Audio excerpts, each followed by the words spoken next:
Welcome to the podcast. So happy that you're here. I am really happy to be here because I'm here with a dear friend and a phenomenal human, Velva Dawn Silver. Velva and I met at an event that Colette Baron Reed was doing. God, eons ago, it seems like now. And I think you were sort of just getting your start, if I remember correctly, about that time. And since then, Velva Dawn has gone on to do some really incredible things. She is the founder of the Goddess Healing Matrix System, Goddess Girl Power, Divine Feminine, which is Divine Feminine Empowerment for girls ages 8 to 18. And she's the author of The Ancient Secret of the Goddesses and Awakening of the Divine Oracle Cards. And her newest book, and we're going to be talking about this subject today, is Unwinding the Divine Masculine. Velva Dawn's mission and purpose really is to activate the duality of the divine feminine within, not just with women and people who identify as women, but as a culture and as human beings. One of the things that I love that Velva Dawn really teaches is how to expand and shift your consciousness to a higher state to reach your full potential. What if you could heal your hurts, your wounding? We all have wounding, right? What if you could learn to trust yourself again? And what if the fear didn't get to run your show anymore? What if you allowed self-love to rule supreme? Velvet Dawn has been able to accomplish this in her life, and I'm so happy and proud to have you here, Velva, and to be part of your world and to watch you expand and grow. And you've had a really exciting last year or two. You've got some big things that have happened that have been really exciting. And would you say that your work with the divine masculine sort of brought all the changes and the new things in your life that came about this last year? Yes. So thank you for having me be here with you. I always love our connection, right? We always seem to stay connected, and I love watching you grow and learning from you and shifting. So thank you for this. Thank So I you. would I would say yes. So when I finished this book, I was I was kind of done dating. Mm-hmm. I had dated a lot. I really learned the online dating, and which was good because at 44 years old, I was newly divorced and a mother of three young adult women. And I had to learn everything about online dating. I didn't even know how to online date because I hadn't dated since I was, 21 years old. And then I was married for 21 years. So it truly was, I'd been working with the goddess for many, many years, the Mm-hmm. feminine energy. So I really learned how to sink into the feminine essence. And then when I started working with my own divine masculine, that's when action started taking place. That's when I started to know that, I'm worthy. This is what I'm willing to do, and I can do it on my own. So if I'm going to have a partner, I need somebody in my life who's going to complement my life. So my view had changed. It had become more balanced, I guess, Cynthia, than it had before in my life. Like, because I had more courage and confidence than I'd had in my whole life. Mm-hmm. Mm-hmm. And I've known you throughout sort of when you were married the first time, sort of through the divorce, through some big health challenges that you've had. And I've watched you sort of evolve and develop into this really balanced, incredible, beautiful person. And do you want to talk about that journey at all and Mhm. how you went from, so you were a rancher Mhm. I with was. with three girls, and you were big into Mhm. 4-H, and you were living the ranch life, doing the 4-H thing. You had cattle, and Mhm. so how do you go from that to the Velvet Dawn Silver that we know today? That's a great question. Ugh. So I did. My marriage started unwinding for probably really 10 years before I had the courage to leave. And then one day I was juicing and I was just about to get on the treadmill and I started to have chest pain. And I used to work in the medical field and medical records. And I'm like, yeah, pretty sure this is a heart attack, right? But I'm in denial. So I call 811. They're like, ma'am, you're having a heart attack. You need to call 911. Fine. So I resigned to the fact that I need help. So I end up in the cardiac care unit for a week. And it gave me a week to really look at my life. It's like, okay, I could die, right? Is this what I want in my life? Because you know what? I'm not happy. I'm staying in a marriage that doesn't serve my growth anymore, right? It was time for us to unwind. Yes, we had a huge cattle ranch in southern Alberta, 3 generational cattle ranch, and it was beautiful. Like I loved being out there with the cattle. I'm a farm girl myself, so I really felt at ease in that situation, which was part of my struggle, right? I didn't want to have to leave my family behind, but I knew that my heart was sacrificing. So my lawyer and another very close intuitive friend said to me, you can stay if you want, but chances are you're not going to survive if you stay in the marriage because you're not happy. Your heart is not happy. And so I began the unwinding process. And I would say, Cynthia, who I was then to who I am now, I don't even recognize myself because I moved several times. I was always self-employed, but I really had to learn how to really supply for myself and to really trust what I needed to trust because I moved around. I built my own house. I had to restart my career with new clients. So there was so many new beginnings for me that there was so much growth in my life. But the greatest thing I think is I really looked inside myself and I started to really honor who Velva Dawn was and what she wanted. And that was letting all of that go, but bringing the wisdom forward and using it through a different lens. Yeah, you had your midlife calling. Yes, You know, I like, sure did, didn't I? Yeah, and you know, we're so used to hearing it called the midlife crisis because it's the crisis that actually brings us to the calling, and what we're being called to is to discover who we are authentically because we're trained through our families, through society, through school growing up, and even our neighborhoods as kids. We're trained to become the person that we become until very often we have that unraveling, we have that falling apart, and it gives us an opportunity to either look at what's in front of us and look at, you know, what is happiness and how am I happy and who am I in my core, or just to, you know, get out of the hospital, put the clothes back on, call it a day, go back to your life, which some people do that. And some people, you know, they maybe get divorced, but they don't do the personal development work and they get to another relationship. And then 10 years down the road, they're in the same boat. And some people like you and I dive into the pain, dive into the crisis and pull it apart and go, okay, now how can I use this as an opportunity to really dive into myself, figure out who am I, what makes me tick, and how can I be better? And because of the work we do, then how do we bring that out to the world to help other people? Right. And you do that beautifully with so many of your programs and your writings. So now from that point, right, you have the heart attack, your whole life, you know, you decide to walk away from the ranch, from the family, you move a few times. What happens then? How do you sort of go through that process? Because it wasn't easy for you.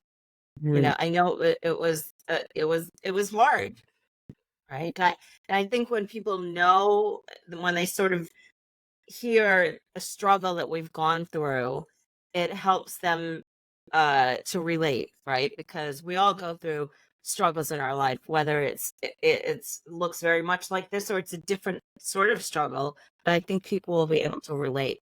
So do you want to talk a little bit about the struggle before you get to where we are now? Absolutely. Great. Absolutely. I always believe in, and you're right. It's like that's what we're here to do, is take the struggles and share them authentically so people can learn, right? Right. So the other thing that happened in my divorce, which was probably harder than my divorce, is the alienation from my two older daughters. Yes. So I always said, getting divorced was one thing, but that as a mama, right? Yeah. It's been 8 years for me, And and I have very little contact with my two older girls, and it broke me apart to places that I didn't even know. Mhm. Christmas would come, birthdays would come. It would leave me in a puddle of tears in bed, right under the blankets. It was a real struggle for me. And the one reason is I had to learn to look at it from a higher perspective, Mhm. that we came together as a family and they're choosing this route because they need to choose this route. They Right. chose me as their mom. And this is the way things are, right? So I've done a lot of counseling. I've done a lot of EMDR. I do Mhm. my energy work. I get intuitive sessions, and it's allowed me to come to this place of peace in my soul finally, where it's like, do I hope we come back together in this lifetime? 120%. Mhm. But at the same time, I've got to be present. I've got to live my life. I have a really strong relationship with my youngest daughter, who's Yeah. a beautiful soul. And so I still have that motherly connection, but it's something I haven't talked about a lot, about the alienation, but I've definitely learned a lot, and it's helped me develop a courage that I didn't even know that I had. Yeah, yeah. And I don't know if you know this, but I went through that with my son, where he just disappeared for 6.5 years. Just one day stopped speaking to me. And I didn't know the reason why. I do now, but it was really how he felt, and it really I was floored when he came back. And he came back because he was getting married, and his wife, his then fiance, was like, "We're not doing this without your mother." And he's been with Jenny since, I think they were 19 maybe. So, and they were friends before that. So she's always been sort of part of our life since high school. And so she's like, "We're not doing this without your mom." And so she texted me one day, invited me to go to lunch, and I did. And, it's not been easy. I still have moments where I'm afraid that he's not going to show up for a holiday or, something. But, we're working through it. And so I totally, totally understand the pain of not having that such an important relationship when we are mama bears, because we both are. And it wasn't easy. It wasn't easy. And same, where I had to just understand that he had to live his life and figure his things out, and just hoped that one day he would come back. And so, I'll definitely hold space for you with that, and with the understanding that your girls, have to have their experiences as well. But for the highest good, hopefully they will reemerge like my son did. So thank you for sharing that, because that's not easy. And I know a lot of women have that experience, and maybe some men too, where they lose connection with their kids and it's difficult. So thank you for sharing that. I appreciate that. And so now, where do we go from here? Where do we go from here? Because now you're having all these experiences. You have the pain of the relationship with your daughters not being there. And then how do you go from Velva under the covers crying to getting out from under those covers and starting to move ahead? So I did a lot of self-healing, right? A lot of reflection, right? A lot of counseling, a Yeah. lot, right? which helped me realize I'm not a bad person, right? I'm not the things that possibly they're saying. It's just their anger being projected. Right. So what it did is exercise was my key. I have a girlfriend who's a fitness trainer, so there's no opting out for Velva Dawn not to go to the gym. In fact, the call Right. is what are we going to work out today? Legs or arms, right? It's not are we going to work out? So I had a strong community of friends through the whole process. And then my inner belief, like my inner connection to the divine, sort of Mhm. pulled me through, right? Because I knew that I had so much more. So I want to get to this part in the story, so I'm not sure if we should get there yet. But Okay. yeah, Well, I, well, you know, do you want to talk about the interconnection to the divine for a minute? I Yeah. do. Yeah. So the one thing I've had two experiences so far where I've almost died in this Yeah. human life. One was the heart attack. The second one, excuse me, was during COVID. Yes. And I was in isolation at that time and very, very ill. And so I'd understood that all you have is yourself and your connection to the divine. So whatever that may be for you, whether it's God, Buddha, Allah, whoever your divine connection is, you want to make sure that is strong, because that is what you're going to call upon when you are going through really deep struggles like that, where you think, okay, this could be it. You want to connect to that source and you want to listen in, right? And you want to self-reflect. And that's what gives you the inner strength and the difference, I think, to move through things with a wisdom of reflection. I think that's the difference, right? You've got that layered effect of support from the inside out, which is what we forget sometimes until we get into those moments, right? And then you go, oh, right, I've got this support system that I need to tap into. Right. Mm-hmm. 100%. Yeah. Mm-hmm. 100%. A few years back, I had a friend reach out to me, who was going through somewhat of a hard time and said, "How do you do it?" Because I've had some pretty crazy things happen in my life, which we're not going to talk about today, but people can listen to last season and you get more some things in there if you haven't listened to the first season of Boldly Authentic. And I don't even go into all the details of all the crazy things, but I do go into some of them. And I said, I lean on my connection to spirit. And, I feel really lucky that that was the thing that my grandmother really instilled to me, was her love and connection for the divine and for all the spirit helpers that we have out there. And it's really key because it is just us and the divine when it comes down to it. Yeah, we've got human helpers, there's doctors, there's all sorts of things that can help us when we're going through a health crisis or a mental crisis. And but at the end of the day, we go out the same way we came in, but by ourselves and with the divine. Yeah, so I love that. I love that. And I think that's going to be so important in the next year or couple of years, especially for people to really have a strong connection to something bigger than them, to a higher power, whatever it Mm-hmm. is that you call that. So thank you for sharing that. You're welcome. My pleasure. Yeah. And so you went through these two huge health crises. And I remember both of them, and the COVID, my God, you were so sick. Mm-hmm. And then from there you recover. You move Mm-hmm. to the gym, really getting fit and really making it sort of your mission to be physically fit and strong. And you look fantastic, by the way. Oh, thank you. You've had some great photo shoots, and you were featured in a fantastic magazine, Goss, is that right? Yes, that's right. Yeah, so where can people find that? So they can find it if you go to goss.com. Mhm. It's where you can find it the easiest. So Mhm. that's what I would do for that. Barnes and Great. Noble said they had it, but I couldn't find it there. So go to Goss.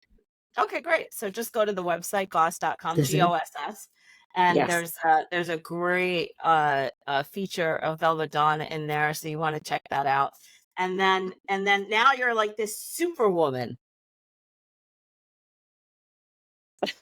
Well, it was what happened after COVID is because it was like my body had a mind of its own, right? And I Mm-hmm. thought, when I get through this, I am going to be strong. I am not going to take physical exercise as an option. It is my core, right?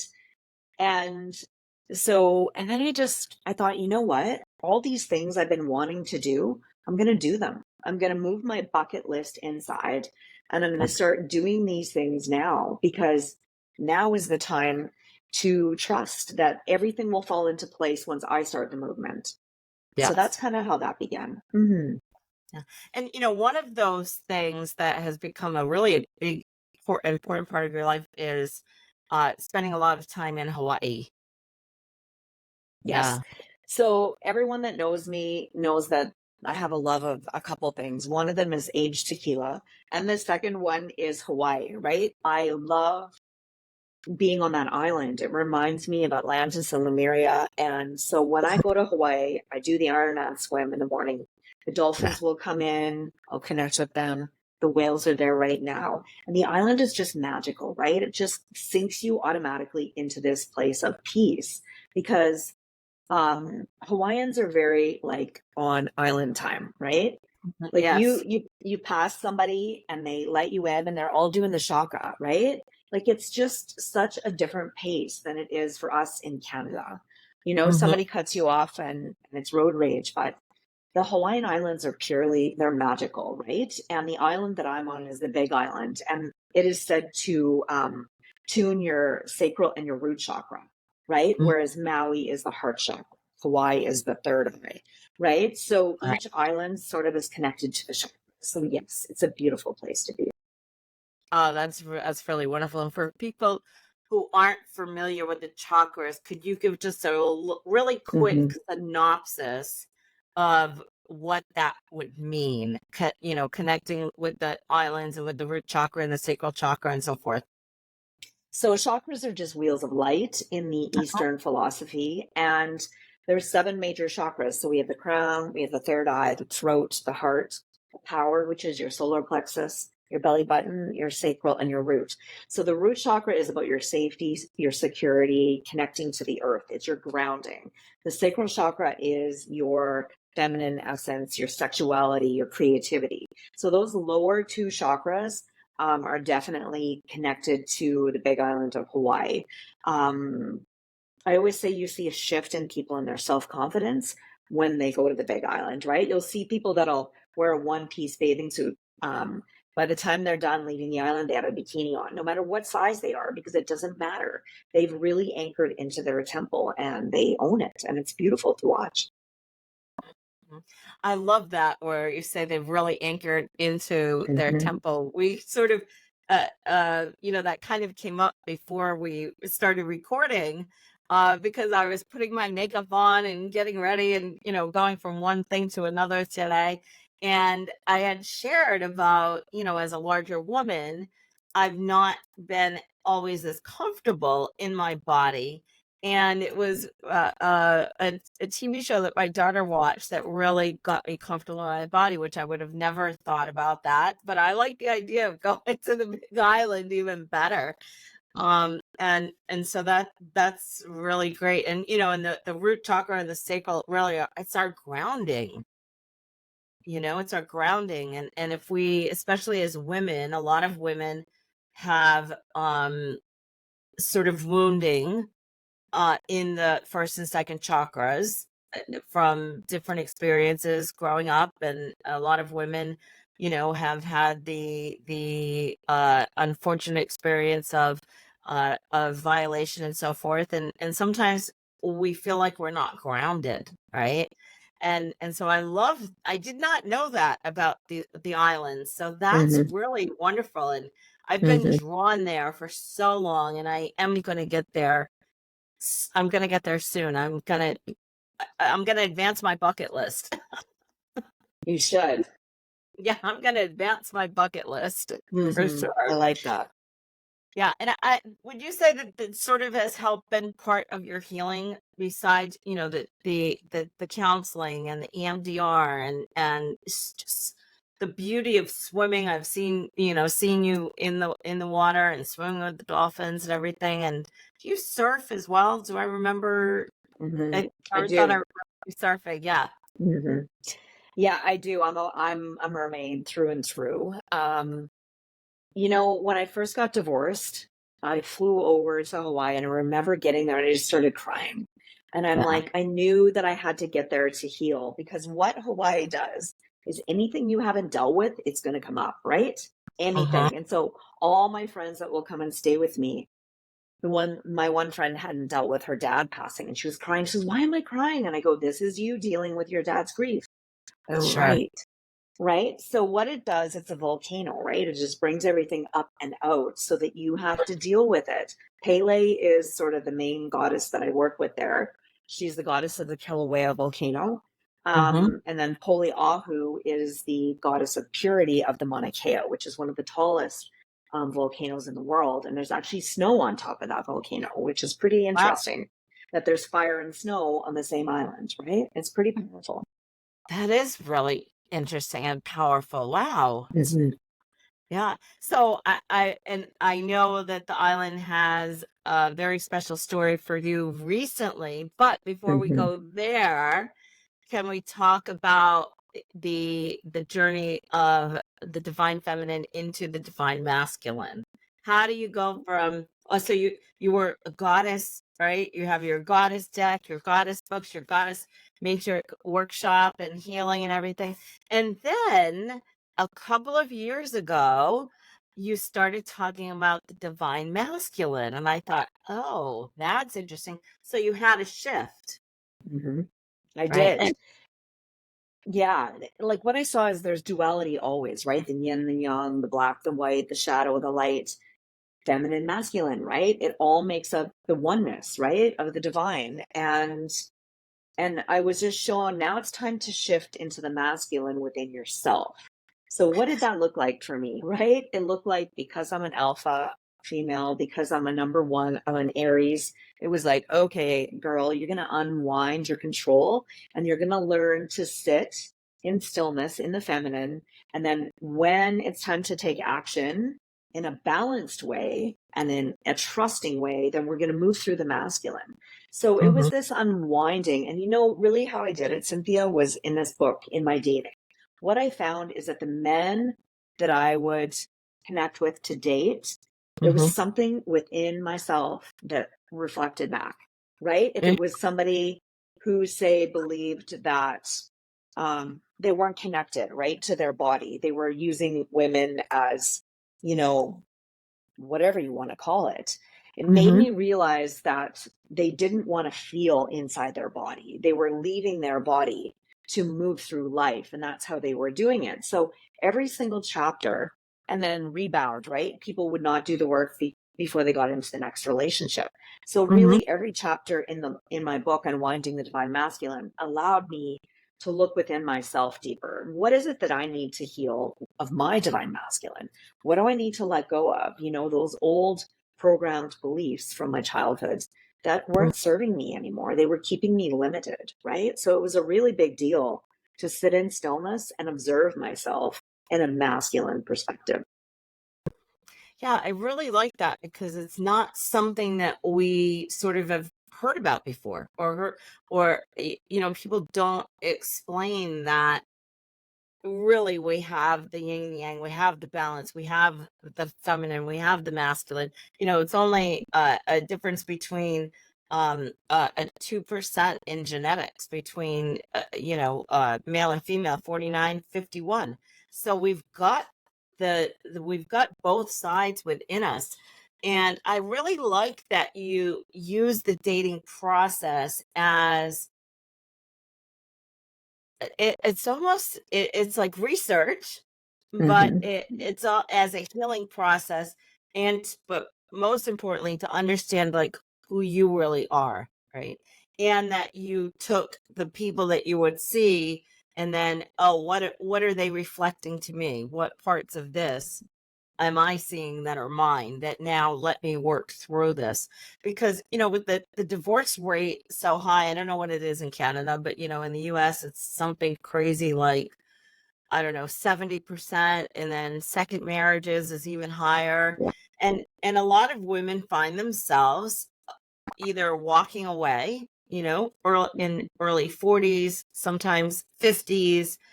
But a lot of these divorces happen before you're 60, typically between 40 and 50, 55. Um, and if we just go from the divorce and then don't figure out who are we really, what makes us tick, where are the wounded parts of us, what is a person reflecting, then we end up back in the same kind of relationship. And you've really done the work, and you're like me. We never stop working and looking at ourselves and going, oh, what can I do with this now? Right. And oh, that triggered me. So now why is it triggering me? Where's the unhealed part in me? And so I really love that you took your experience, your dating experience, and turned it into this beautiful book, this beautiful art. I'm going to call it a piece of art, right? Because it's really an artwork of you and your experience in a sense. And then how you've become who you've become through this process.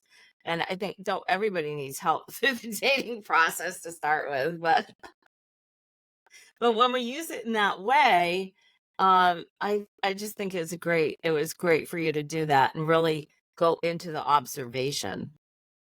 Yeah. Yeah, So thank you. how long did you date for? I dated from the age of 44 until 52.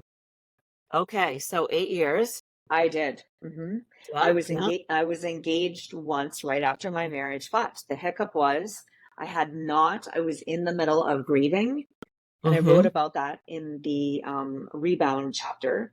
Yeah. And so I shouldn't have been dating, which is always my advice when people are going through a divorce. I'm like, don't get on the dating sites. You are not healed. You're not going to attract the match that is of your greatest self expression. So Right. I was engaged for a very short time, like maybe 3 weeks. And I knew it was wrong, but it was really a loop of my unhealed work that I had not done in my marriage. He was like a loop of everything in my marriage that I had not worked on. So I learned that very rapidly, and then, dated, and then up until I just got married on December 21st of last year. I was so excited to see that. And you got married in your favorite place in the world, Hawaii. I did, on Turtle Beach. And you know what's interesting about that is that was one of the very first places that I sat down and did a meditation with a group. And then full circle, Yeah. that is the spot that we ended up getting married, right? So, Yeah, it's such a beautiful story. And I love that it came full circle and you ended up right where you started when you started your healing process from the divorce, right? So it's really beautiful, and you've been through a lot, the last 8 years with the divorce, the two really big health crises, and a whole life shift. So I really congratulate you on where you are now, because I know it wasn't easy and you really put the work in to be able to sit here today, have this conversation, bring your work out to the world so that it can help other people. And I'd like to talk a little bit, if you're open to it, about maybe the therapy, about the EMDR, because I know it is such a helpful type of therapy. It's not easy, but would you say it's thorough? Therapy. Yeah. Yeah. So interesting thing. I'm going to back up a little bit here, and Okay, then I'll great. answer that. So when I finished my book, the man that I married, I'd known since I was 19, and I hadn't seen him. I kind of knew about him. He messaged me and he said, "Hey, can I get a copy of your book?" And I'm like, sure, I'll drop it off. He turned the corner and I saw him coming down, and I thought, wow, he looks really good. And I thought, I wonder if he's single. So we sat down and made coffee for 3 hours. Easy conversation. And I'm like, still couldn't figure out if he was single. So then I said, can I interview on my Wisdom Weaver show? Well, sure. Still couldn't figure out if the guy was single till the end of the show. I said, can you tell me if you're single, and he goes, who wants to know? And I said, the peanut gallery, because I wasn't giving myself up. And Uh-huh. he said to me, well, if you're not going to tell me who the peanut gallery is, then no, I'm not single. And I'm like, well, damn. Okay. So I sort of let it go. And then he asked to meet again for coffee. And so we kept meeting. And then when I went to Hawaii, he messaged me and he's like, I've always liked you. And I'm like, hallelujah, finally, right?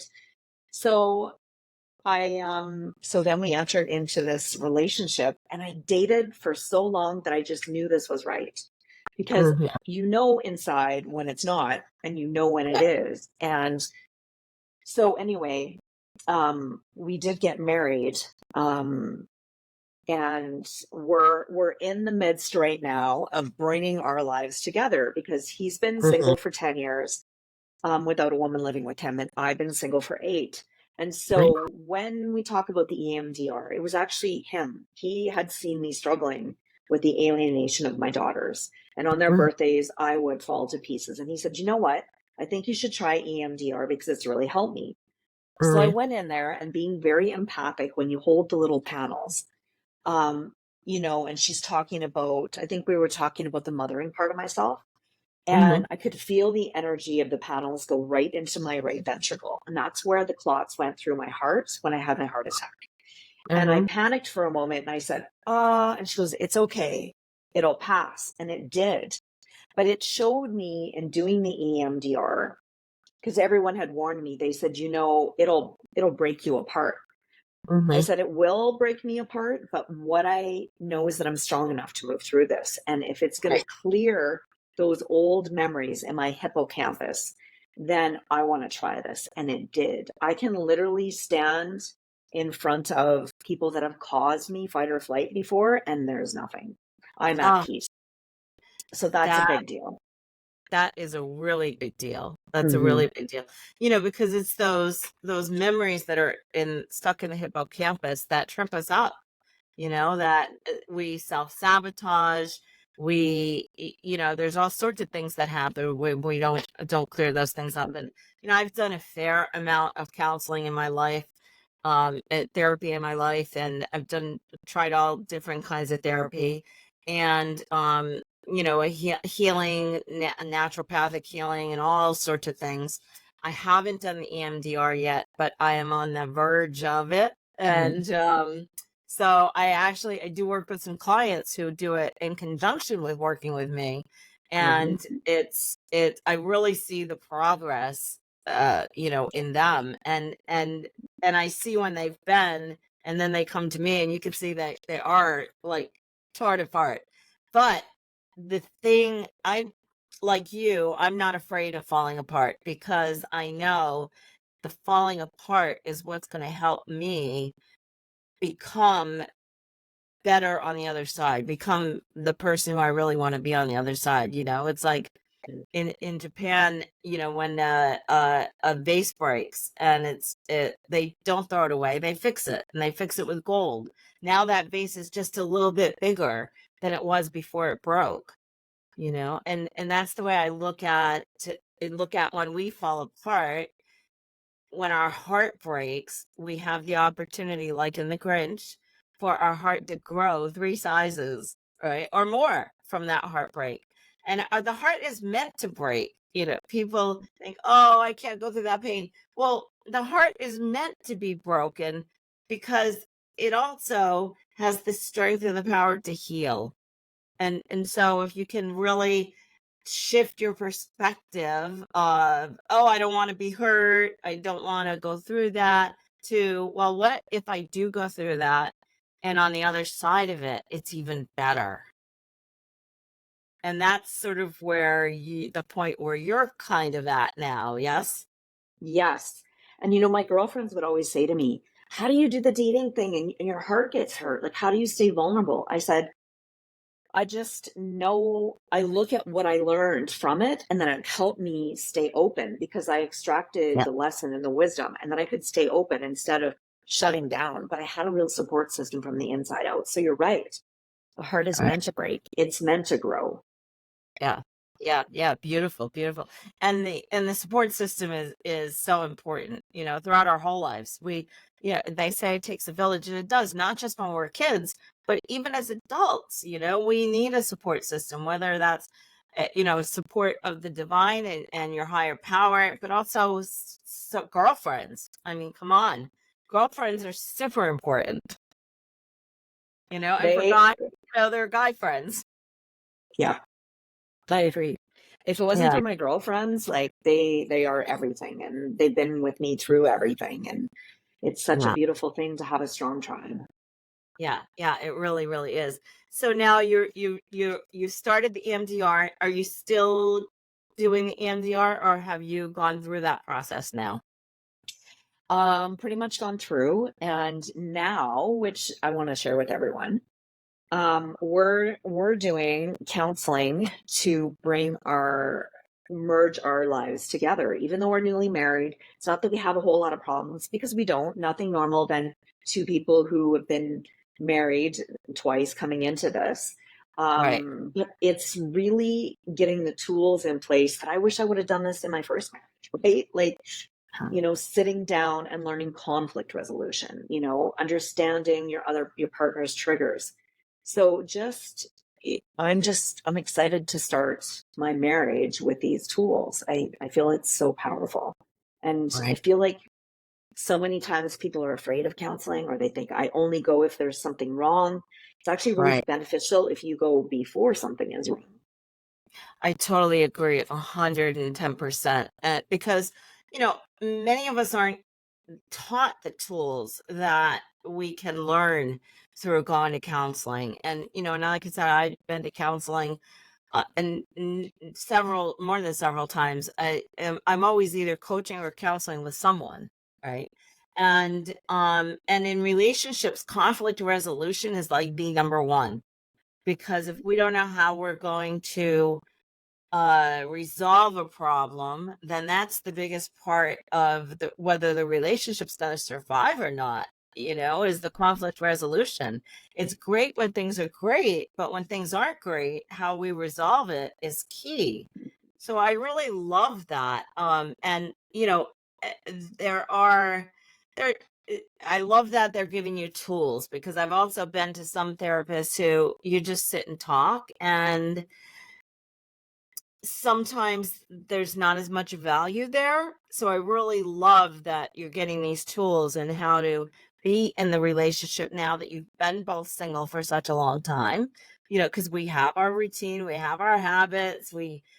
I've been single for over 20 years. I'm in a relationship, but we have separate houses.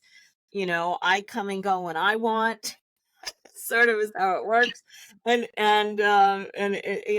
been an interesting, let's see, how many years has it been? 11 years, 12 years, something like that. But I was completely single for a long time.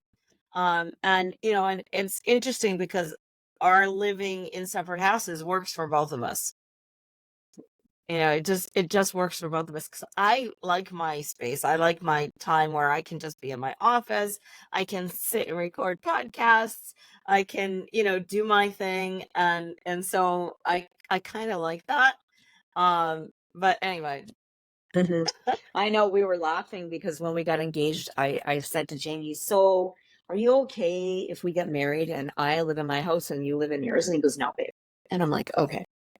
So it's learning to grow together again and to merge both of our lives in the storming stage to move into norming to the performing, right? So it's another Yeah. lesson. Yeah. I get what Yeah, you're saying, though. I love that. And even though we live separately, I mean, I'm there. It depends. Sometimes 2, 3, 4 days a week. Sometimes I'm not there at all during the week. But even though we have separate houses, we've done counseling as well. Good for you. Because we've had to. And not that we've had to, because you don't have to do anything. We've chosen to, because to be able to get tools for that conflict resolution. For what do you do when this one wants this and the other person wants that, and there's no a compromising sort of thing, so we've done counseling as well, and it was really, really helpful. So I love that not only is he in counseling, but he suggested the EMDR. Oh my Hmm. God, that's fantastic. Hmm. I'm gonna have to go watch his interview with you. Yeah, you should. It's actually really good. I interviewed him twice. The beginning before Oh, we started dating, and then I interviewed him after. So in the first interview, you can see I'm hitting on him hard. Like I'm flirting with him and he's uh-huh. kind of flirting back. And then the second one, you can feel the energy between us and you can see it. It's pretty beautiful. Oh, I'm definitely gonna have to go watch this. Hmm. So tell people where they can see those as well. So if you go to on my Facebook page, Velva Dawn Silver, they're there. But if you go Uh-huh. over to YouTube under Velva Dawn Silver, they're all right there. All my Wisdom Weaver YouTubes are all there. And so that's where I do those interviews is YouTube Velva Dawn Silver, and you'll find them there. Okay, great, great, great. Yeah, I can't wait to go and watch those. It'll be fun sort of Hmm. knowing more of the story now when I do go watch the interviews. So I'm excited about that. And so now you've been living together. You got married just over a month ago. You're like 5 weeks in. Hmm. How are you guys managing? How are things coming together? So I moved into his house. So Okay. that's probably been the biggest challenge for me Yeah. because my a lot of my stuff is still in boxes in the basement. Hmm. So we're in the office now. We just did the office. So we got my artwork up here. So I would say we're doing well. We're excited to be building new things together, creating a Great. living room, creating a space, and I love that I get to go to bed with my best friend every night, right? That he's there and I get to hold his hand when I go to sleep. I love that part. So Oh, it's going well, thank you. Hmm. oh, that's so sweet. And I love that even though it's his house, you are creating a house for the two of you. Yes, Yeah, absolutely. that's really, really fantastic. So if you could give it tips for women out there Hmm. who are maybe in a place anywhere on the journey where maybe they're just starting, they've are getting divorced or they're recently divorced, women that are sort of in the process of to getting to the point of finding that person where you have this divine connection, what kind of advice or tips would you give for women out there who are going through a crisis or midlife calling in their life? Hmm. Good question. So First, the get the first book. thing, yeah, I would say, and I do get the book, but I would Get the say books. work on yourself. Allow yourself to go through the grief cycle fully before you start dating. Take care of your Yeah. physical body, right? Do some sort of movement that you love to do. Get your girl tribe around. Have fun and laugh. And start making some goals for yourself that are really big, right? Like you want to have Hmm. really big goals. And start looking at that. I would say increase your own vibration, your own self love, because that is the vibration you're going to attract. You'll Yeah. see that if you don't work on yourself and you start dating, you're going to see what you're attracting and you're going to understand why I said to pause and wait, work on Yeah. yourself, really dive into loving yourself and shedding the old wounds maybe that caused the breakdown of your previous relationship because it always takes two people usually, right? So look at Oh, that. absolutely. Yeah, Yeah. absolutely. Hmm. Because we bring all of who we are at that point in our lives when we get into a relationship.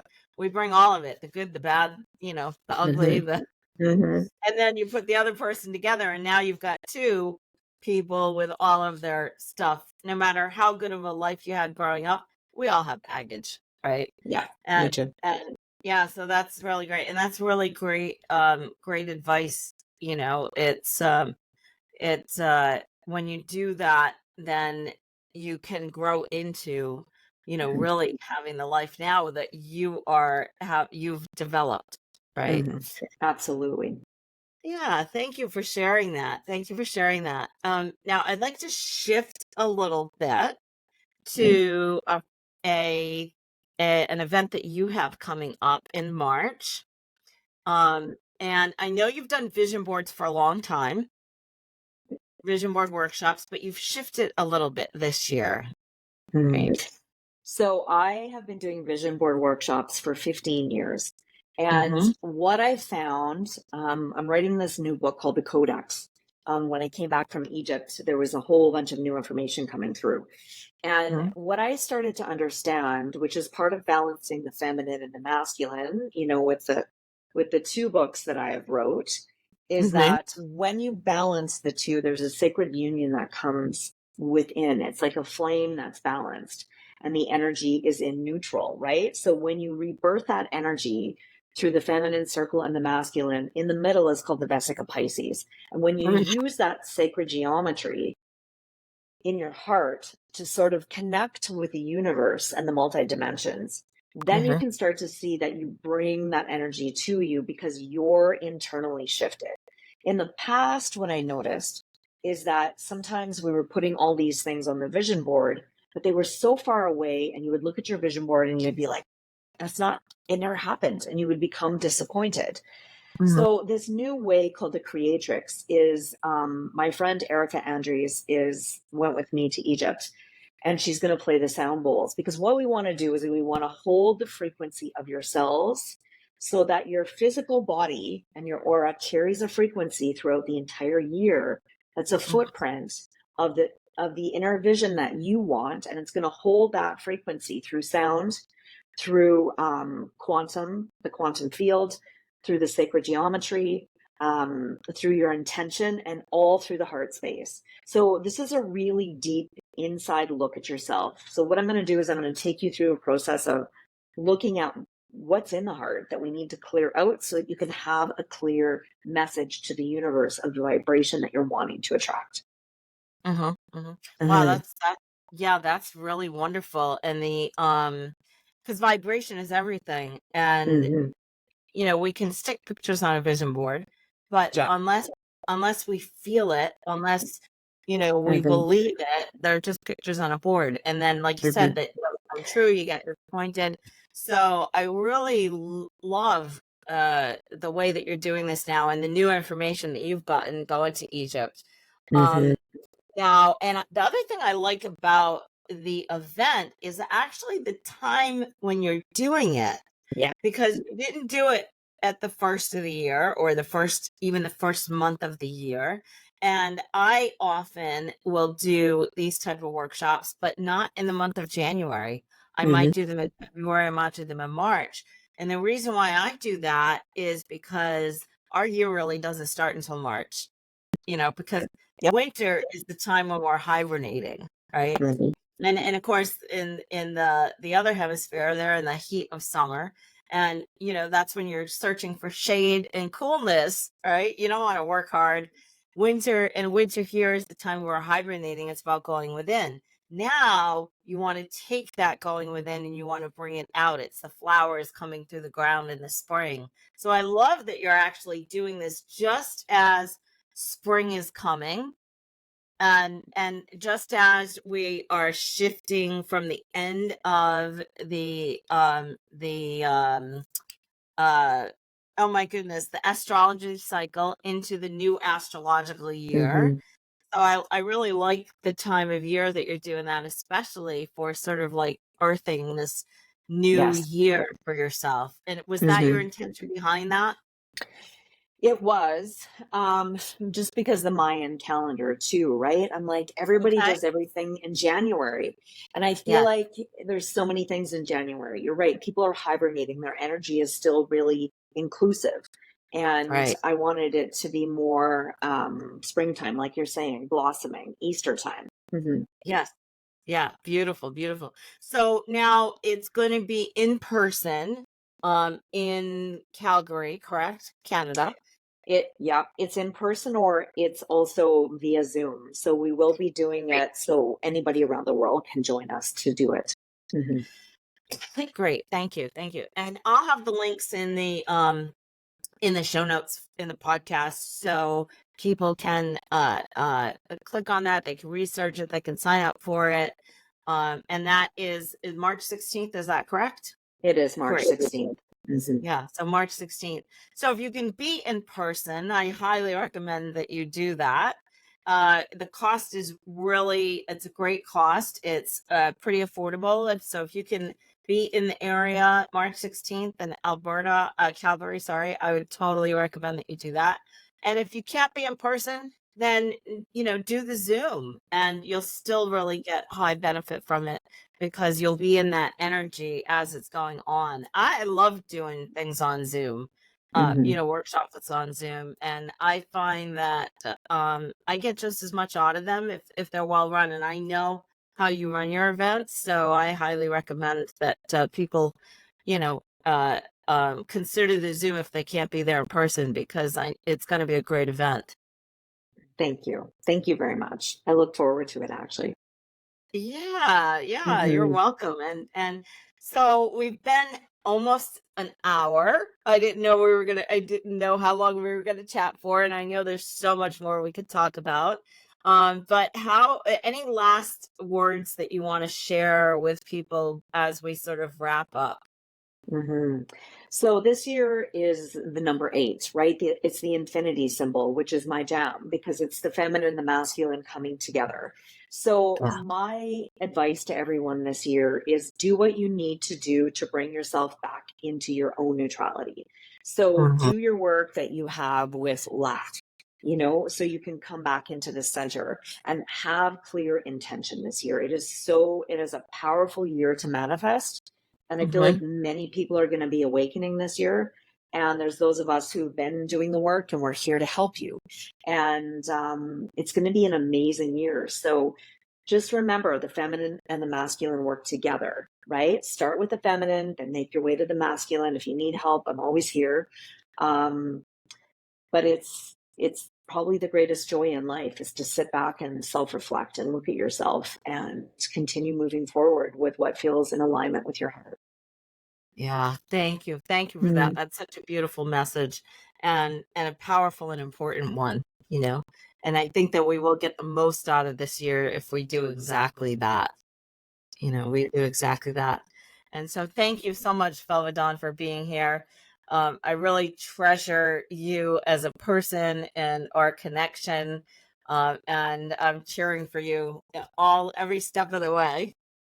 Yes, thank you so much. I always enjoy connecting with you all of the time. You're such an intuitive person to help so many other people with your strength and your inspiration. So thank you for having me here today. And I wish you so many blessings on your year and everything else that you do. Thank you. Thank you so much. And many blessings to you as well. And can't wait to see what you accomplish this year. I'm excited about this year. Me too. Me too. All right, everyone. Thank you so much for tuning in. Please go check Velva Dawn out. All her website and everything will be in the show notes. And I hope that you enjoyed the show. And I'll see you on the next show.